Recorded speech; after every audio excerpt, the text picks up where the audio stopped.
Ah, Lies of P. A game that many Souls fans would openly welcome as being part of the Soulsborne collective. And really, who can blame them? The game is nothing short of a masterpiece. From a smaller and newer development team, Lies of P is NeoWiz's love letter to Soulsborne, and their passion really shines through. So, you can imagine how excited I was when they shadow dropped Overture, a DLC I had been waiting and waiting and waiting for. Shadow the Erdtree was an insane addition to the Elden Ring universe. Would Lies of P's DLC be the same? Well, let's talk about it. Not too long ago, I made a song about Lies of P when the game first came out because it really was a universe I fell in love with. Sure, Elden Ring is a great game, but Miyazaki's focus on making bosses a spectacle over a slow, methodical dance made the game feel less Dark Souls and more, well, Elden Ring. This isn't a bad thing, by the way. Elden Ring was a culmination of everything From had learned up to that point, and there are definitely some very strong elements to it. Lies of P, however, holds a special place in my heart because, while yes, there are some spectacle bosses, they'd never really exceeded the feeling of a true Souls-like game. Lies of P plays and feels more in line with the traditional Souls-like formula, so the DLC kind of adds on to that, with time travel. Because there's always time travel. Always. We journey to the past and get to explore parts of Krat's history, and it really adds on to the lore. The general feel and my absolute disdain for a very specific character is accentuated in this DLC. So, to keep this brief, because I don't think many people will click on this anyway, I just wanted to ramble about how much I love this DLC. Furthermore, let's branch out into doing reviews again. So, let's start with the pros.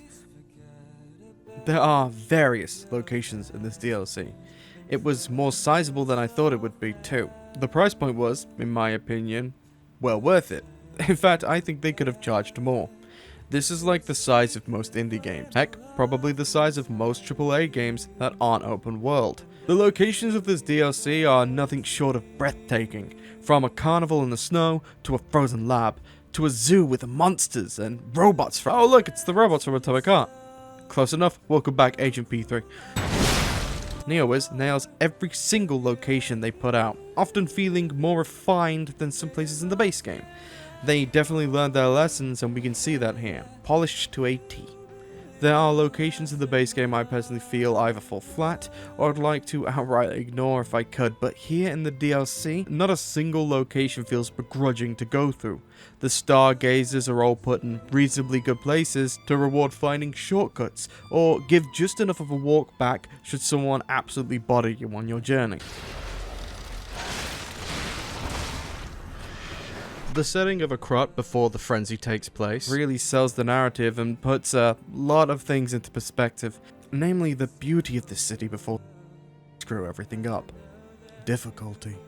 For the most part, I thoroughly enjoyed the difficulty. While the game was installing, I read online many people were complaining that base game DLC enemies were hitting too hard, often 3-tapping the player, and as someone who went in on New Game Plus 2, I was excited. There wasn't a single enemy I felt was overtuned or too strong, or any that had balance issues. At the time of writing this, a DLC patch has since gone through to nerf certain enemies. It felt good to know that I was allowed to make 1 or 2 mistakes, but if I made another, it was back to spawn. That sort of reality check helped me improve and refine my playstyle. And if you got too annoyed or felt things were too strong, NeoWiz added an answer for you. Difficulty settings. The devs added difficulty settings so that more people could explore, enjoy, and get entranced by the world. If you're just getting started, or maybe you're getting on in your years, there's easier options so that you can still enjoy the narrative in the world without having to sweat and bleed through the game. I played on Legendary Stalker mode, as I personally feel you're doing yourself a disservice if you play on anything easier, as part of the game's draw for me is overcoming obstacles. However, that's a personal belief, and I'm never going to hang that over anyone's heads. Play how you want to play. An honourable mention is they also added a boss replay mode, which I think is phenomenal, and more games need to do this. Elden Ring, I'm looking at you. The narrative is pretty linear, following a concrete, concentrated, focused story from start to finish, with some subplots sprinkled in here and there that extend all the way through, and other side quests that are their own self-contained stories. Every single story beat, every line, every narrative decision is nothing short of gold, voice acting delivery on top, animations perfect. Really is elevated by the voice acting. In fact, the story of this DLC is one of my favourite bits of fictional works in a long time. I won't go too much into detail because of spoilers, but if you like strong narratives with likeable and hateable characters, something to tug on your heartstrings like its name is Geppetto, you'll like this. Completing this DLC had me feeling hollow, empty inside. Much like with games of the past like Bioshock, I needed more. I hope we will be getting more. And if it's more of this quality that we're gonna get, I'm all in. The story has you following footsteps from Pete's past, like Romeo and Leah. You'll see hints and glimpses of what comes to be throughout the DLC, callbacks to things that will or could happen in the base game, present timeline. It's a beautifully woven and very well thought out story. From the clashing of swords to the echoes of halls, the lost voices of the desperate, and the crying of the forgotten, the sound design of the DLC is top notch, adding on to create the most perfect atmosphere.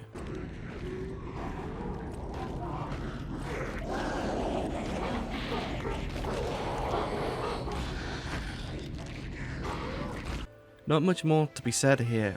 I didn't really notice any sound glitches or audio issues. The music is perfect, flawless and full of charm that really helps accentuate the game and its personality. It's rare to find a game that has such a phenomenal OST and a flawless track record full of absolute gems, but this game is one of them. Not just the ambient music either, the boss music and the actual soundtrack / score. I mean, just listen to this.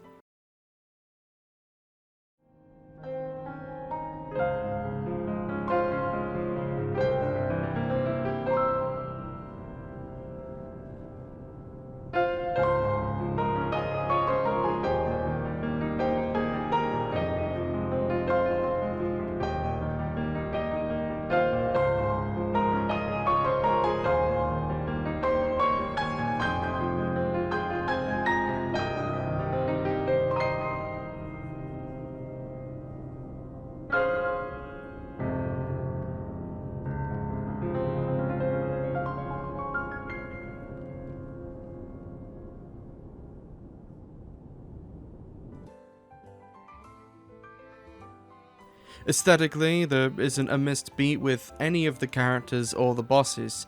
They're all striking, unique, and yet still in keeping with the world space as a whole.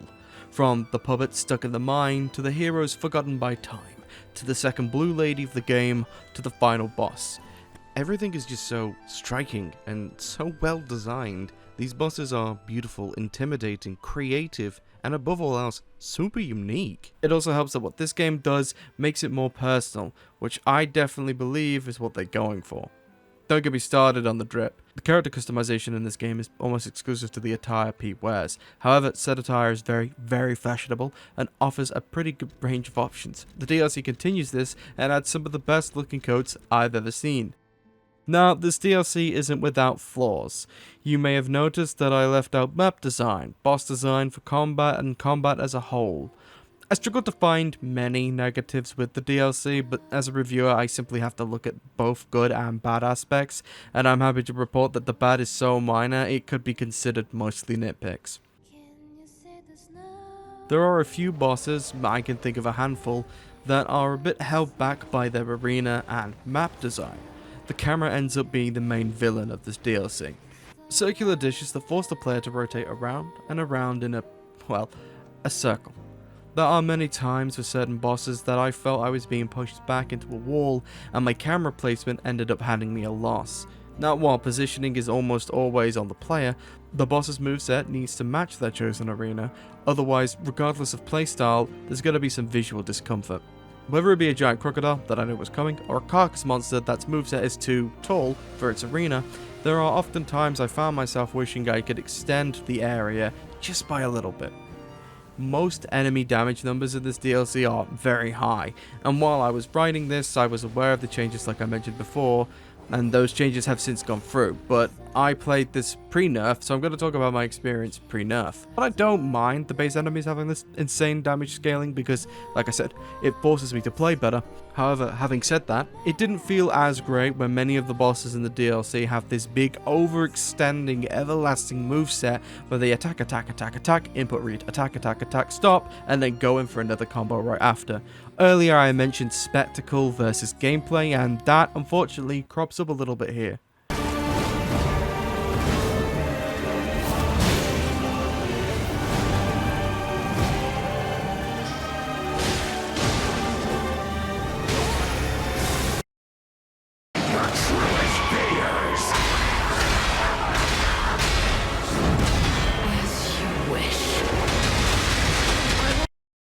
Now, once you've got their moveset down, it becomes immeasurably easier to dance around, as this game's parry mechanic continues to be an absolute blessing. But even with all of that said, and the fact that I can go against these bosses and do better now, I still feel we're approaching an issue of complexity and over-design. I'm not here to watch a movie, I'm here to play a game. Lies of P clearly prides itself on being a more modernized Souls-like experience, and it really shows in this game. This plays more like a smoother Bloodborne/Dark Souls. However, when the bosses move like they're in a hack and slasher, we move like an updated PlayStation 3 character, I begin to question if some things aren't slightly over-designed. As I mentioned before, the length of the DLC is near perfect. However, there are a few times where the direction is either slightly unclear, or segments are shorter than others and the overall exploration element is a little lost. The Monarch Charity House is one I see regularly brought up, and I have to agree. I wanted to see more of this area in which our main character and their family grow up in, and while I understand that we get this epic moment with Leah, where we charge through the woods up to the house itself, I do wish we could have had a little more time in said house. I also experienced a weird issue where my character would go to heal but just didn't. Like, he'd start the animation and then stop. I didn't input anything else and the boss didn't attack or charge me, P just didn't heal. Apparently this seems to have been an issue in base game. It's been around for a while, so I'm not entirely sure what's happening here to be honest with you, but I thought it was worth noting. The visual design of the bosses, like I said, is knockout. However, the final boss does have one small issue. His flowing red hair, his blood red-like moveset can sometimes blend in with the pool of blood that takes up a third of his arena, so moves can often get lost in the blur of it all, and that can make it hard to read what he's going to do next. Furthermore, and this is a more personal gripe, that I'm not really sure is reflected of the game design, but is my own personal view, there are a few bosses in this game, and DLC, that have grab attacks, and the last boss is one of them. He has two, actually. I personally think that the fight would have been far better if he didn't have any. I often find grab attacks to be on the cheaper side of mechanics and are very rarely done well. For the most part, NeoWiz does do them well, although there are a few times their startup animations look a bit like other moves, so again, it can be a bit difficult to read, but that's a get good moment. However, with the final boss, I do feel as though I prefer it to be a duel between us, without an otherwise great run being reduced to nothing because you can't parry the grab attack, and sometimes can't read it because, like I said earlier, he blends in, or misjudge the hitbox and it's an instant kill. Otherwise though, great design.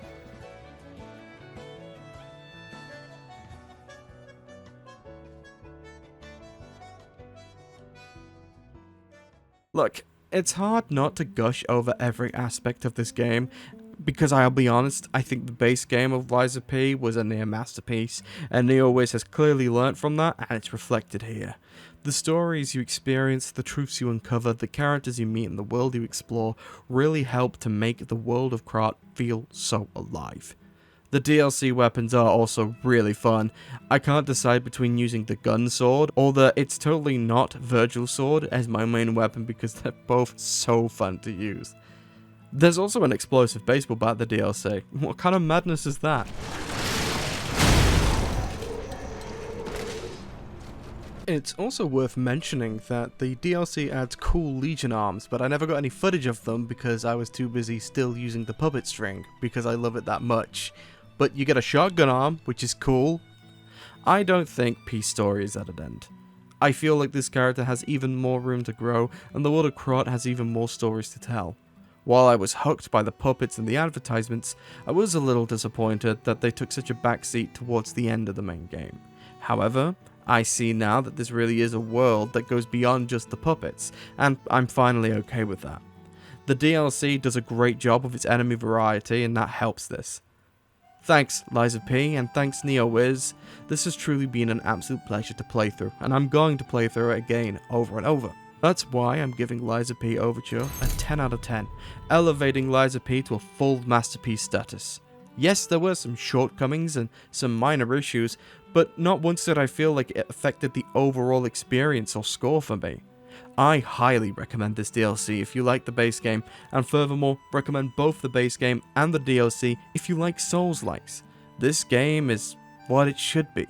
Definitely inspired by the genre, but able to stand up on its own feet and tell a story in a way that feels refreshing and fun to experience, making its way to my personal top 3. I cannot wait to see what NeoWiz does next. Thanks for watching everybody. Ninethy out.